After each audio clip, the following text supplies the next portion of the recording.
you have an interest in horses and love learning more about horses, the horse industry, teaching, or even managing your own horse business, then you're in the right place. We would love you to join us on our mission, which is to improve the lives of horses around the world through the education of riders, handlers, and trainers. So get comfortable, listen in, and enjoy. This is another of our popular Listener's Choice interviews, which we're playing over the weekend. We've chosen the most popular interviews for you to select the Listener's Choice winner. If you're not sure how the Listener's Choice competition works, have a look at horsechats.com/choice for the rules and the leaderboard. Today's chat's been brought to you by International Horse College. International Horse College's motto is people safety and horse welfare, and you'll find this message throughout our chats. Registered Training Organisation number 31352. Today I'm delighted to introduce Joanne Verikios. Joanne's been a previous guest with us on episode number 202. If you'd like to go back there, if you didn't hear that interview, probably best if you go back there first, just to hear a little bit more about Joanne, what she's done, what her favourite quote is, and a few other things.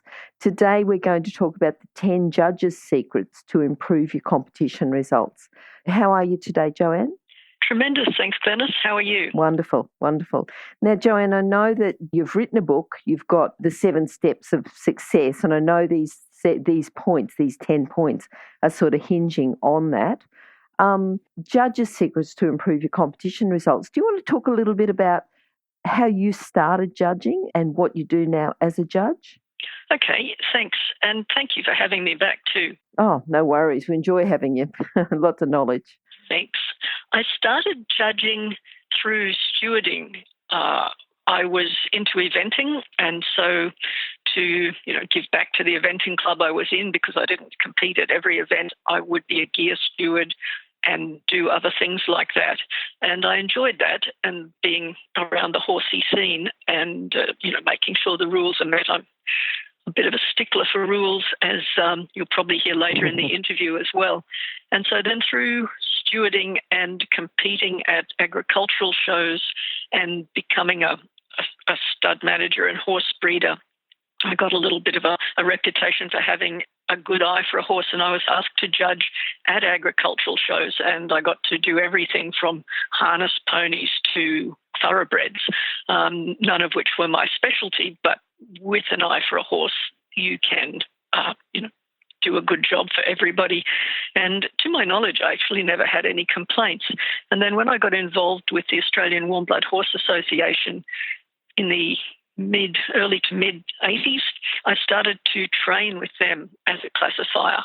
And I trained with people who had trained or been recruited as classifiers overseas, like in Germany and Holland, and got tremendous grounding from them in what makes a great riding horse and the mechanics of conformation and that sort of thing, much better than my instinctive eye and pony club trading and extensive reading had given me. So after becoming classifier, I became mare classifier, colt classifier, judging at warm blood shows as well. And I've been doing that for, let's just say, decades, Glenys. Okay, so you've been judging for decades, but I know you've been riding and competing for a long time before that. So these judges' secrets to improve people's competition results, I think, is going to be good for any competitor, but will also help judges as well. I hope so, yes. Before we start, I want to talk a bit about Winning Horsemanship, which I've read. I've really liked the book because if you look at it from a couple of different points of view, you've sort of got a story about yourself and how you started weaving through it. You also are talking about your experience as a judge, and you're also talking about it from a technical point of view. So you've sort of got the three all weaving through the same book, which is just a brilliant idea. I've certainly enjoyed it. I've enjoyed the stories, but enjoyed the technical knowledge as well. And we'll talk about how you're giving away. We've got 3 copies of that book to give away, and we'll talk about that sort of through the interview and towards the end of the interview. So let's get started on these judges' secrets at the moment, the 10 judges' secrets to improve your competition results. What's the first secret that we've got? The first secret is learn to laugh at pressure. Mm-hmm. And if I could convert that into a tweetable, I would say it's meant to be fun. Yes. And people, I think, forget that because it is exciting and you are being judged and people, react to being judged in different ways. But at the end of the day, it's, for most people anyway, a hobby. It's not life and death. And I love a quote from a guy called Keith Miller, who some people might remember was a cricketer, but he is a little bit ancient history in as much as he was also an RAAF wartime pilot. And his life experience allowed him to understand what current sporting celebrities have yet to learn, I think, that fame is fleeting, number one, the competition arena is not life and death, and you need to keep perspective about what is real and what really counts.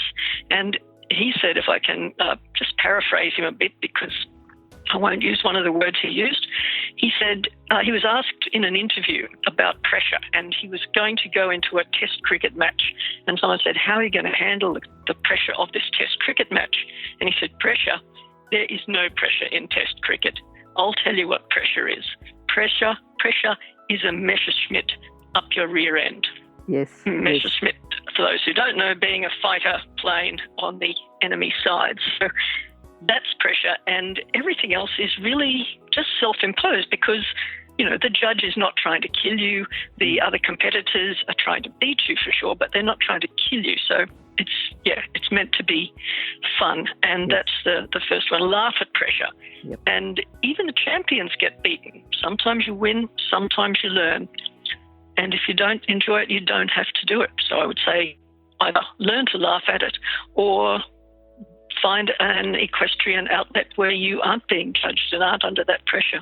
That's right. So you can still do stuff, connect with your horse, but you're choosing to be in that competition arena. Yeah.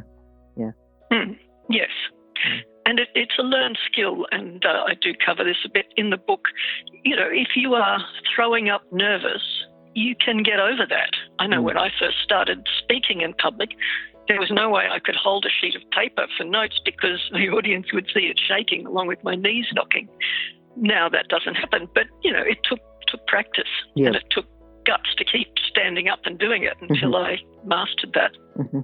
And to have that, because it is a choice, to make you master that, were you looking at more of a goal orientation, this is what I want to achieve at the end of it, to help you work through that? Yes, it's a bit like Stephen Covey said in the 7 Habits of Highly Effective People, begin with the end in mind. Mm-hmm.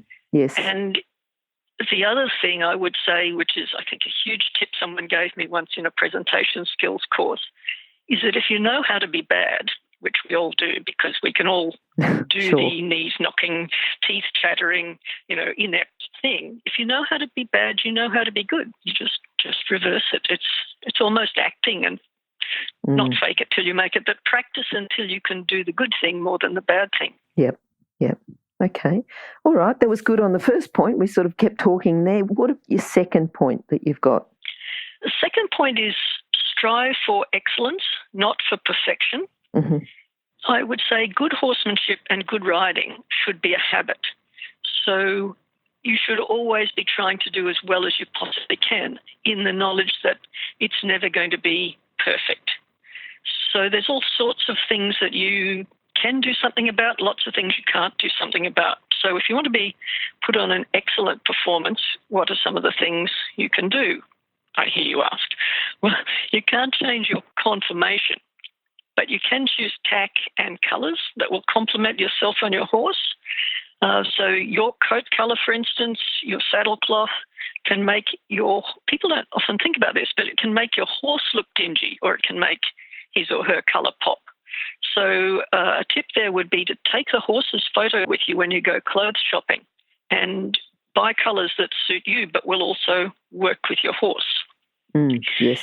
And similarly, you can't change your height, but you can make sure all your clothes fit and are correct for the occasion. Mm-hmm. Mm-hmm. Yep. I would say, just that successful competitors have a look and they tend to have the same look. And if you look at them, it's a lot of looks in that sentence, but if you observe them, the people who win, you can see how they pull things together in terms of their grooming, their tack, their self-grooming and their clothing. And it is fairly fairly uniform. There aren't too many bold experimenters or field leaders amongst the most successful ones. And the less successful competitors are the ones who look a little out of place because they don't have the look. Now, it costs no more to have the look because, as we all know from shopping tips and what have you, you can get a very similar look from, say, Kmart as you can from Max Mara, but you don't have to spend the same money. Yep. I think that's good. And I think, as you said, if they can pull things together, that's good. Well, what's the next one? You've got eliminate fuss and fiddle. What tips would you give, or what would you like to talk about with that tip? Yes. Well, it depends on what events that you have been to, but I sometimes see people who obviously haven't had a dress rehearsal. Mm-hmm. And so some of the fuss and fiddle can be, especially in lead classes, if you wear a skirt, is it something you can actually run in? And is it going to ride? If you've chosen a clingy one that will stretch as you stride out, is it actually going to ride up while you are running? And do you have to, then you've got a horse in one hand, a whip in the other hand, and you're trying to hitch your skirt down so that you don't take the judge's attention off the horse too much. And that is something you don't want to be fiddling with in the arena. You need to run in that skirt beforehand, run in those shoes so that you know they work. And same with hats.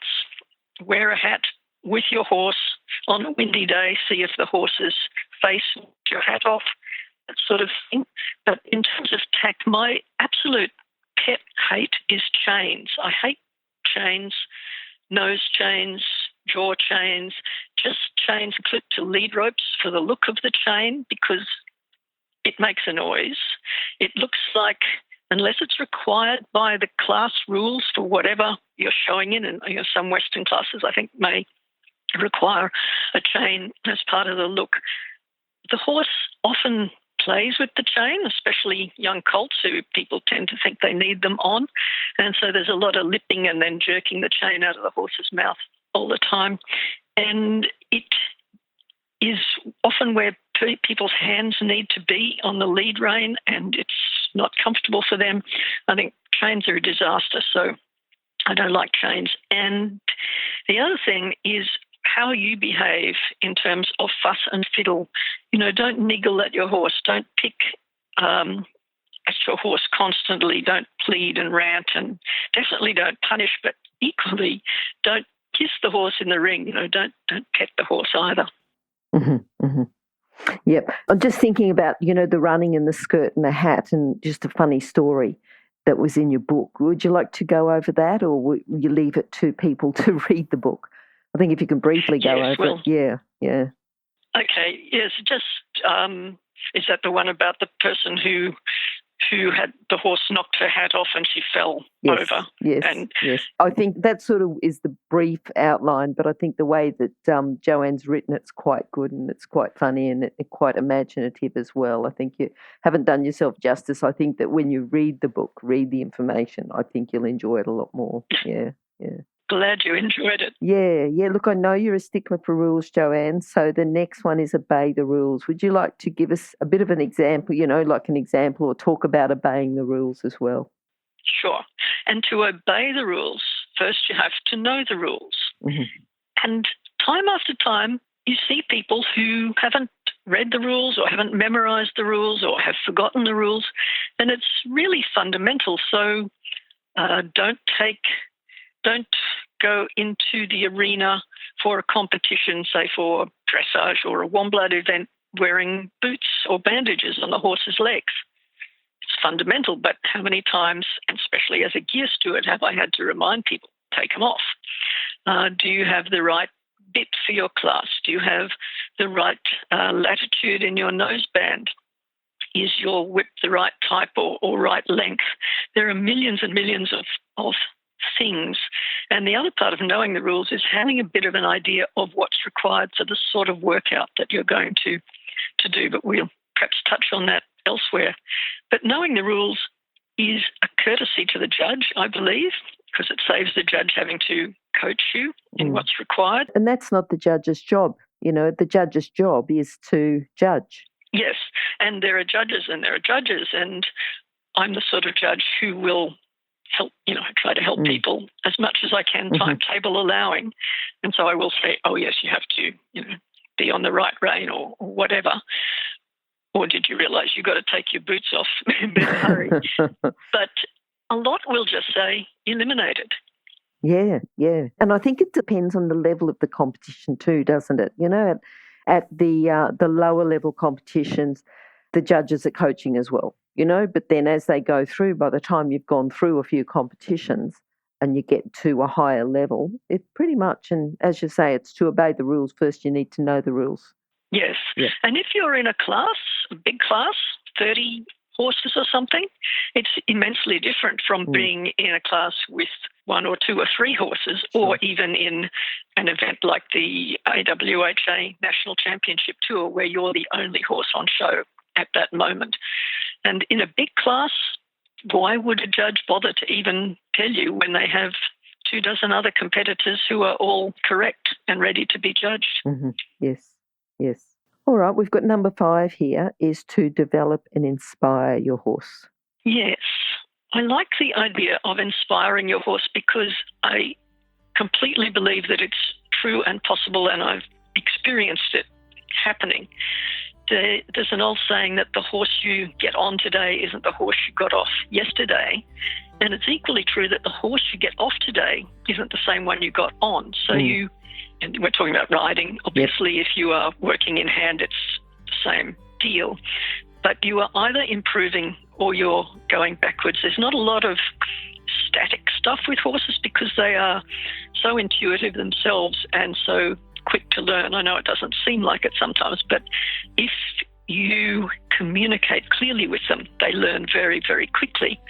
And so the idea, I think, is to constantly watch for teaching opportunities, because the horse will, a mind of its own, experiment a bit, and they have their own rule book, and they'll say, how about if I do this? If you let that go, but it's not something you want, then the horse has already learned, okay, I can push that boundary a little bit, and then they might push it a little more or try something else. So you just say, you don't punish, you correct. You say, no, it's not what we do this. Oh, I get it, okay, I forgot.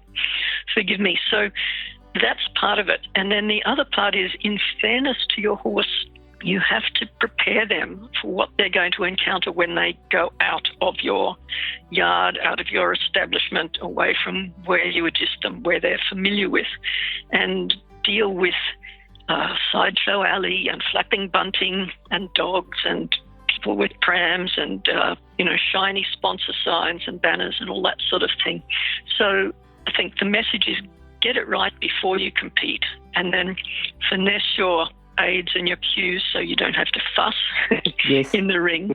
And remember basics, which are often part of the rules, like which way to turn your horse in a lead class. And it's really simple things that people seem to let go out the window. I'm sure they do it at home, but they forget to use their outside rein in dressage and hacking. Mm-hmm. It just sort of hangs there sometimes in the lower levels, and you think, I know that their instructor has told them not to do that, but it's all part of it. So the more you practice at home and the more you inspire your horse, the more you work as a team. And that's gold for your own confidence and for preparing to compete.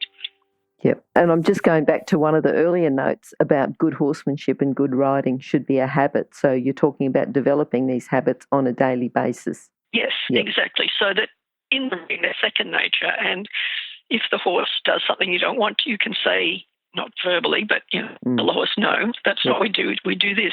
And that should be the end of the argument pretty much if you've trained it enough at home. All right. Now, number 6, you've got plan and manage your entrance. Yes.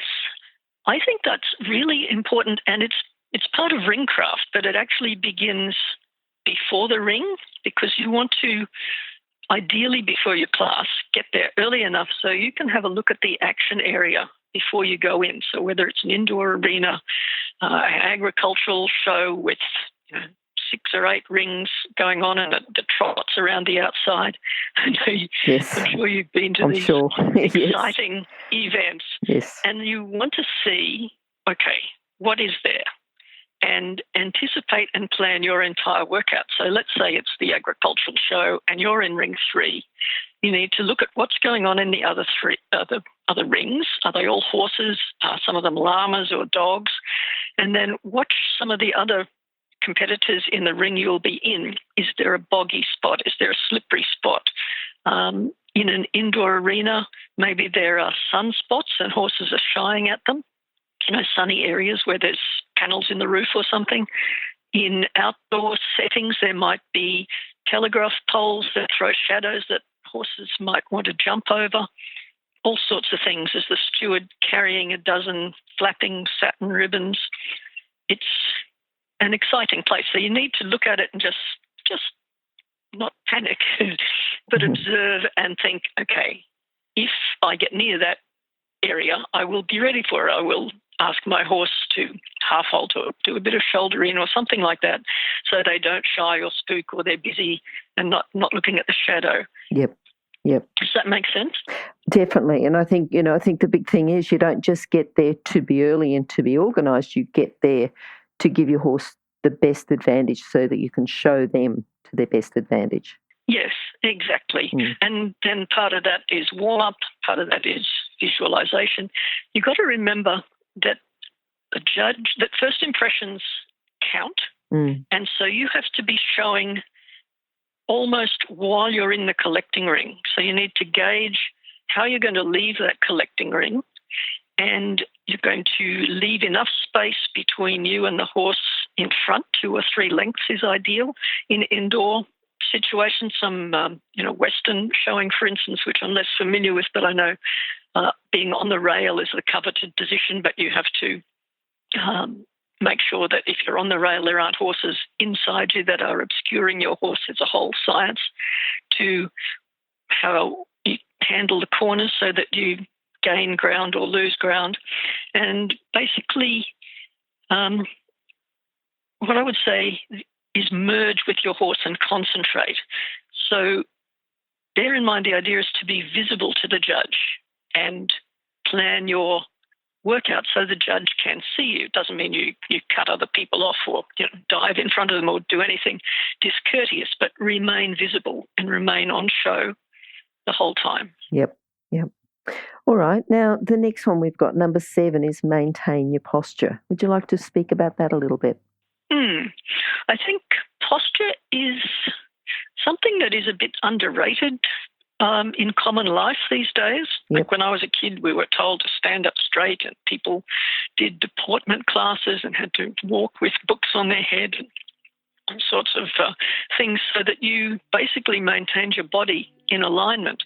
And this is such an issue now with everybody getting iPad neck and basically looking down and forward a lot at devices and at computer screens and spending more time sitting. So you're on a horse or you're leading a horse, you've got to stand or sit tall. And that means, head up, chin up, chest out, shoulders back, shoulders down, stomach in, blah, blah.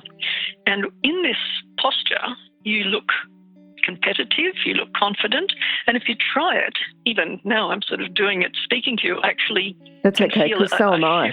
Shift in my energy. Yeah. Can you feel the shift in your energy when you... Definitely. You start to talk about that and the body, the posture, standing up, shoulders back, for sure. Yeah. And that enables you to look where you're going and use your peripheral vision, so then you can gauge openings, you can avoid bunch-ups.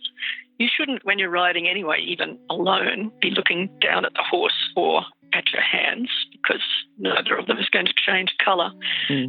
But when you're competing, you also need to glance at the judge now and then. And that's a part of not posture in terms of body, but posture in terms of presence, shall we say presence, and how you look. You don't want to look terrified. You don't have to smile all the time, but it can work if you're not a natural smiler. Like Mary Hannah does a fantastic job, doesn't she, of smiling all the time. Other people look just as good maintaining this kind of neutral expression of concentration.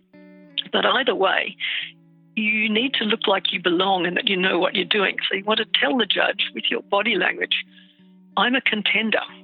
And that also means that once you've been called in the lineup, even when the other horses are working out, you don't relax. Because the judge may look backwards, and if your horse is resting a hind leg and you're slouching or talking to someone or waving to your friends, it detracts from the image. Yes. It's funny because you hear it. Some judges say, I don't know what it was, that person just attracted me. Now, as a judge, they should know, but it's often all these little things that you're saying, you know, just making sure about and it's to do with the ring craft of the show, isn't it? All of these tips. Yes. Yeah. Yes. And I think I wouldn't put a percentage on it, but a reasonable percentage is eliminating the negatives. Mm-hmm. Yes. It's like if you're going to sell your car, well, you take the stuff out of it that's cluttering it up, any rubbish, you clean it, you dust off the console. It's not much, but they're negatives, and that your car, now detailed a little bit, will look so much more competitive than the car next to it, which has mud splatters and a few beer cans on the floor and a couple of kids' toys and a dog bed or something. All right. Now, number 8, we've got be assertive.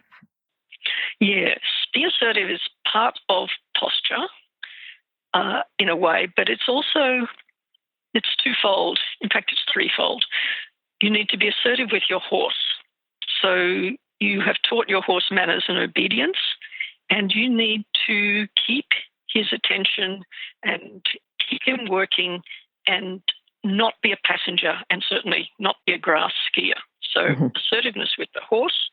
You've got to be assertive with yourself. So you have to keep reminding yourself, come on, pay attention. We're on show here. It's not going to last forever, but we need to hold it together. And then with the judge, I have seen people do this, and it's interesting. There is no need to be apologetic to the judge. You have a right to be there. You've paid the entry fee. You're as good as or better than anyone else or everyone else.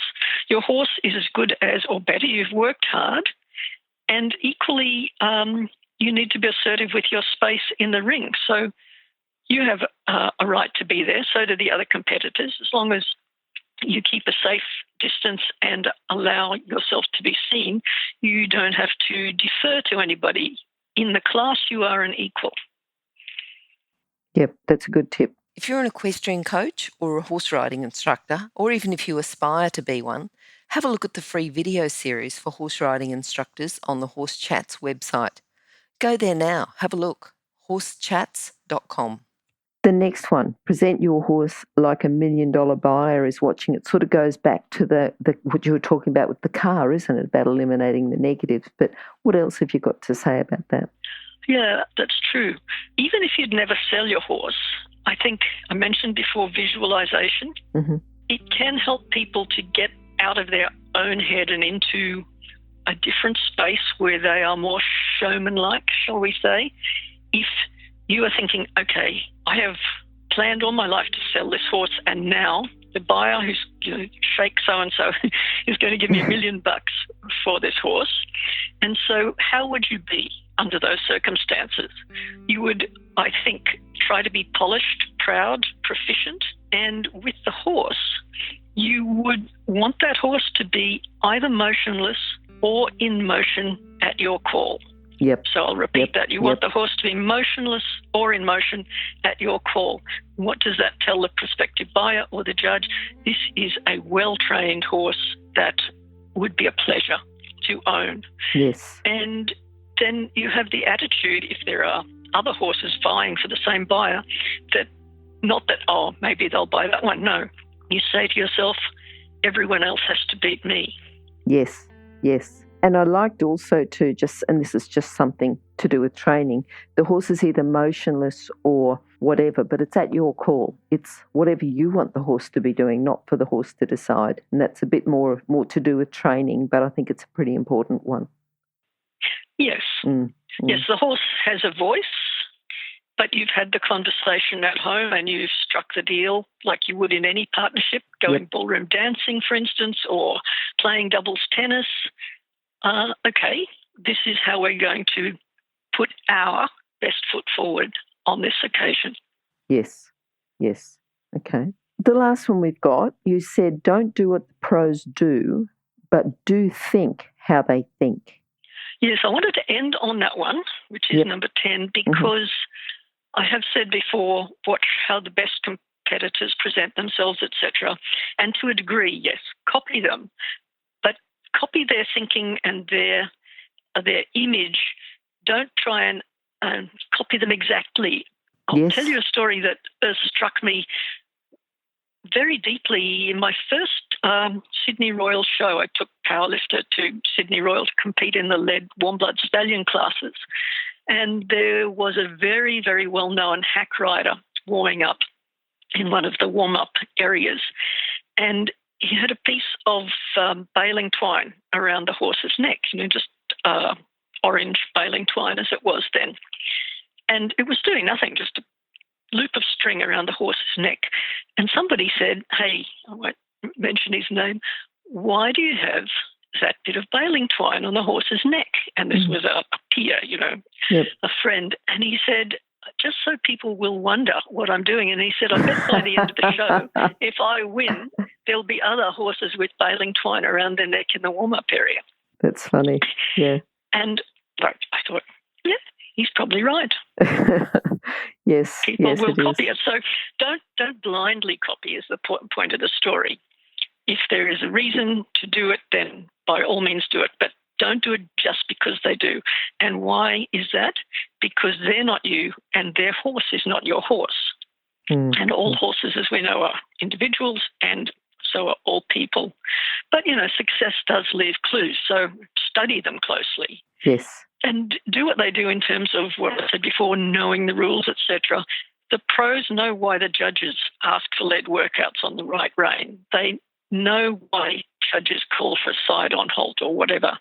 And they exploit that. They milk that. They make sure that, okay, the judge wants me to go that way so he can see the horse, not me. Or the judge has asked for a side on halt, so I will stop absolutely side on and absolutely square and at a sufficient distance so that she, the judge, can see that, the horse's conformation and its obedience and everything else that goes with that side on halt. So it's developing an eye for the qualities of the horses and the riders who win.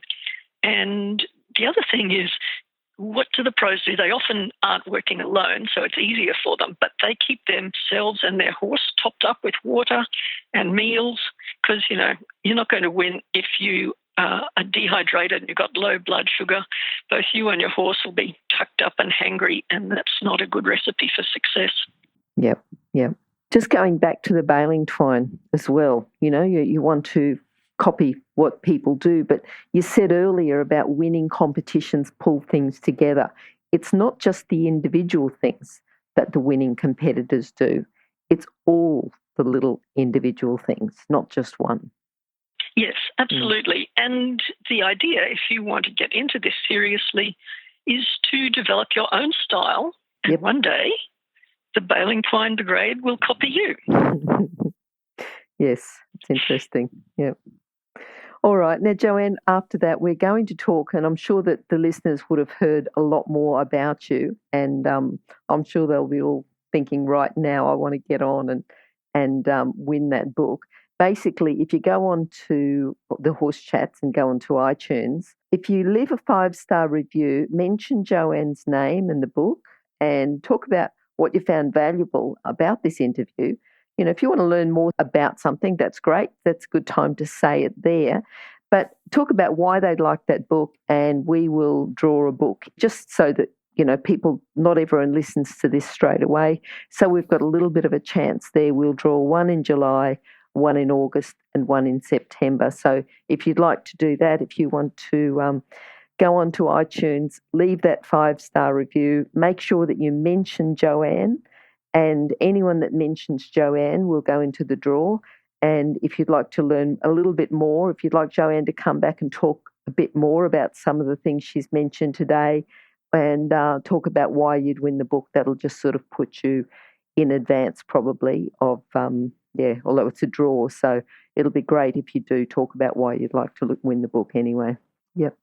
All right, Joanne, thank you very much again for spending the time and talking to us again. And we'd love to have you back. You've talked about how to help the competitors. And if people would like anything in particular from Joanne, that's great.